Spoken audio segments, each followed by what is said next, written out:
Do you want a shapely, detailed, balanced, versatile physique? Range Wilson, Fitness, Comedy, Life. The truth about fitness. Your muscles do not know your age. Your muscles do not know your gender. Your muscles only know one thing: how to grow if they are challenged. The question then becomes, how will they look? Will they be shapely or bulky? If you are age 14 or older, I have one question for you. Do you want a shapely, detailed, balanced, versatile physique? If so, this video is for you. If you're just interested in bulk, or if you want to impress your friends in the gym with how much weight you can lift, feel free to stop watching now. Everyone else, let's get ready to hit the gym. Before we dive into the exercises, I want to mention two issues. The first is that in this video I am using weights that are substantially less than what I usually use. There are several reasons for that, but the important takeaway is the weights don't matter. I'm not trying to impress anyone with my strength in this video, and you should not be trying to impress anyone in the gym when you are working out. The weights are simply a means to an end. Now, because the weights in this video are not all that challenging for me, I am doing some acting in the sense that I am pretending to get fatigued as the exercise goes on. I'm doing this so you can get a visual sense of how your range of motion should decrease as you get tired. You should anticipate this decrease and resist the temptation to cheat the weight up like so many people do. The second issue is a few words of caution. Please consult a healthcare professional before beginning this or any exercise program. Also, if you choose to try the exercises in this video, please stop immediately if you feel any pain in a muscle or a joint. With all that said, let's hit the gym. Glutes is short for gluteus maximus, which is your backside. The first challenge on this exercise is to get the full range of motion. You should position yourself with your hips back so they are nice and close to the foot panel. That way you can get a full stretch at the beginning of the exercise. You also want a full contraction of the muscle. From this angle, it may not look like I am fully contracting the muscle, but rest assured I am doing so, and you should as well. The other challenge on this exercise is to keep the hips stable. They can move around in all kinds of ways, and it's hard to see what you are doing. Keep the weights light until you feel like you really have the form locked in.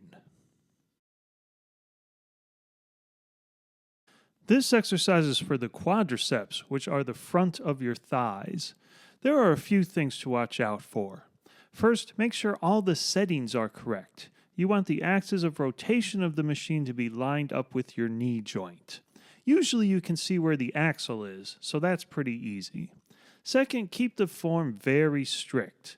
You don't want to go kicking the weight up, not only because it takes the focus off the target muscle, but because you might put your knee joint at risk. Third, make sure you really hold your hips down during the exercise. Some machines have a seat belt. Use that or the handles on the machine to hold those hips down. This exercise really burns, so enjoy that. This exercise is for the hamstrings, which are the back of your thighs. Again, make sure all the machine settings are correct so that your knees are lined up with the axis of rotation of the machine. Also, make sure to really press your hips down into the pad to keep the focus on the hamstrings. You should keep your ankles relaxed so that the calf muscles don't get involved. Now, I'm going a little too fast on the negative here. It was 3:30 a.m., and the only other guy in the gym decided he wanted to use the machine that was right next to my head. So I was rushing a little to finish. Your calf muscles raise you up on your toes, and that's the motion you see here. You should concentrate on getting a full stretch in the muscle at the bottom, but to do that correctly, you have to hold on with your toes. If you rotate on the ball of your foot, then you are cheating. Instead, grab right on with those toes, Keep the ball of your foot stable and get a nice stretch that way. This is another exercise that burns like heck if you do it right, but keep going anyway until you can't get halfway up anymore.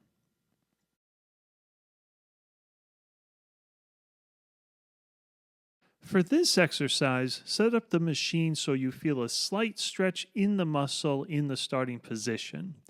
Then the main trick is to sit forward with your lower back straight rather than leaning back against the pad. By sitting forward, you will force the hips back, which will help stop you from cheating. Otherwise, this exercise is pretty straightforward. As you get tired, you won't be able to touch the knee pads together anymore, but that's okay. Don't cheat the weight up, just let that range of motion decrease. When you are done, pull the handle to let yourself out of the machine safely. This exercise is similar to the last one. You should sit forward with your back straight to keep your hips stable. As you get tired, the range of motion will start to decrease, but don't cheat the weight up. Always keep strict form. One interesting thing about this exercise is that the muscles it works are deep inside the hip. You can't see them at all. Women love this exercise to try to get rid of their saddlebags, but it does nothing for that problem. It does, however, help keep your hip joint stable and balanced, so you should do the exercise anyway. Your lats are the muscles on the sides of your back. To keep the focus on your lats, you should hold your shoulders down throughout the exercise. During the negative, only raise your arms until the elbows are slightly above the shoulders. You should also be careful to get a full contraction, lightly touching the bar to your upper chest at the beginning of the set, and then getting that bar as close to your chest as you can as you start getting tired. There are all kinds of ways to cheat on this exercise, but if you keep your concentration, you'll end up with a nice V shape. This exercise works the upper trapezius muscle at the top of your back. The range of motion of this muscle is very limited, and it's tough to get the motion exactly right. Going even an inch too far up or down can significantly decrease the effectiveness of this exercise. I recommend extending your entire head forward slightly, which makes it more comfortable to get the full contraction of the muscle. Otherwise, really concentrate on keeping the right range of motion. This exercise works the middle of your back. It's one of the most challenging exercises because you can't see what you are doing. On the positive portion of the exercise, you should really focus on trying to touch your shoulder blades together. Then, on the negative, you should bring your shoulder blades as far apart as you can, but without letting your body move and without changing the angle of your elbows. This one will take some practice.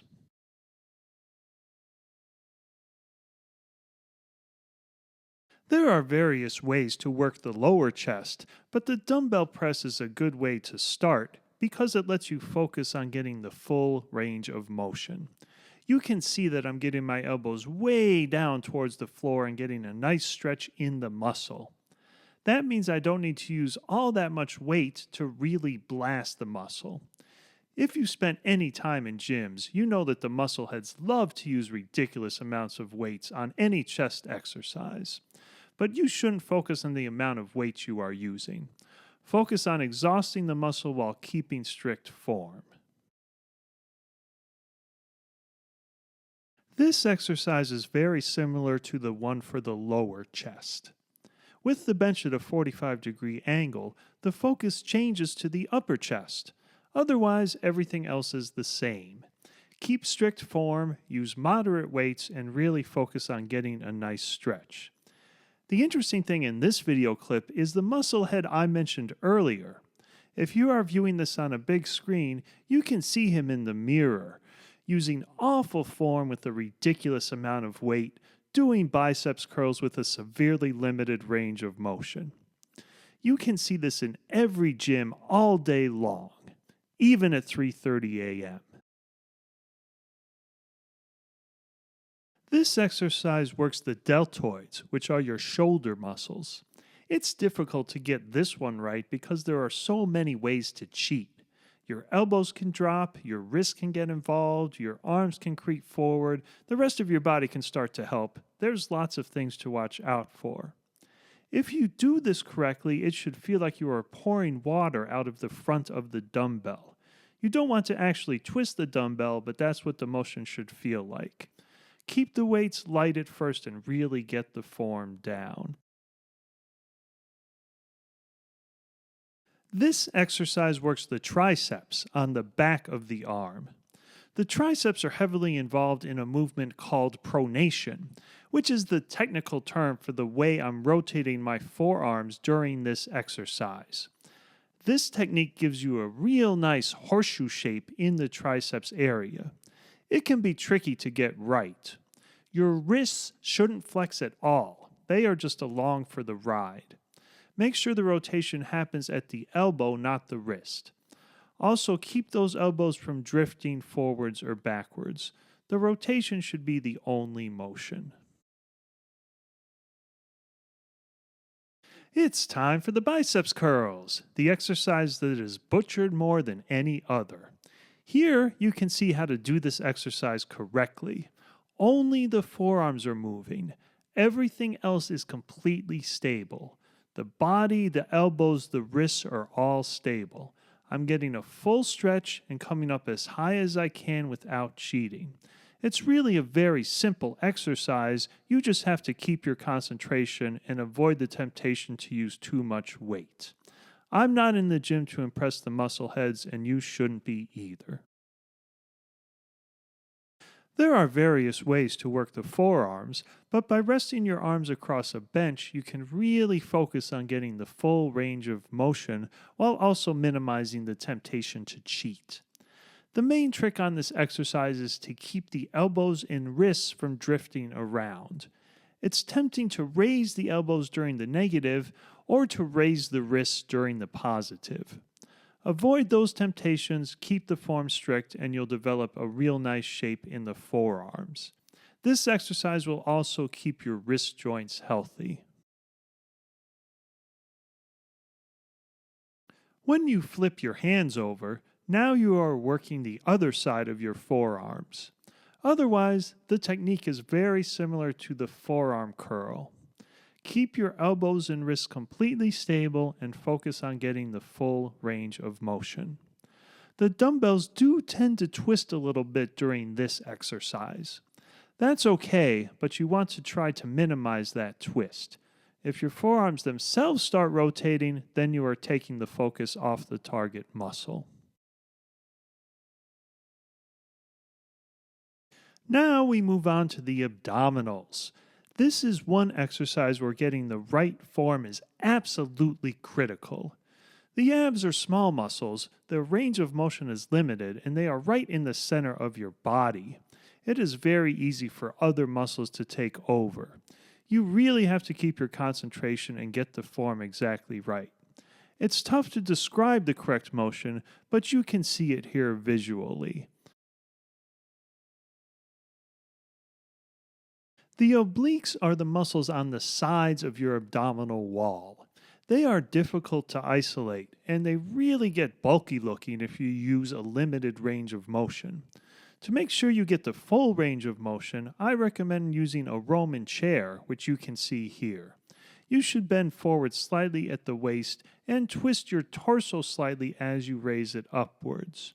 If you get this exercise right, you'll feel a real nice burn in the obliques. As you get stronger, you can hold a weight against your chest if necessary. One more exercise, the lower back.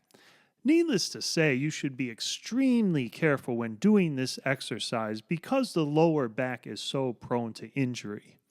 Always do this exercise as the very last one in your workout. If anything feels funny in your lower back, you should just skip the exercise completely. If anything starts to feel funny during the exercise, you should stop immediately. Otherwise, the idea is that you want to round off your lower back and then straighten it again. As always, focus on isolation and full range of motion, and you will gradually strengthen your lower back while also developing nice shape and detail in that area. And that's it. One set per exercise, blast through the whole thing in less than an hour, 2 workouts per week. That's all you need to make outstanding progress. A few final thoughts. Remember to start out with light weights. At first, you should be able to do 12 repetitions of each exercise fairly easily.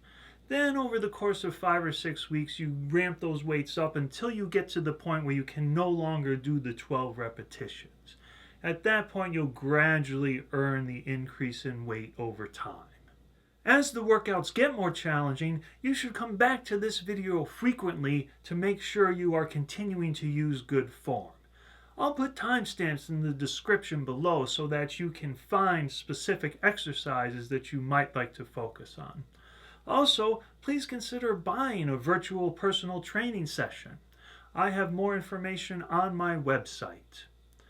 In the meantime, please like this video if you liked it, share on social media, leave a comment below, and most importantly, subscribe. My name is Range Wilson, and I'll see you next time.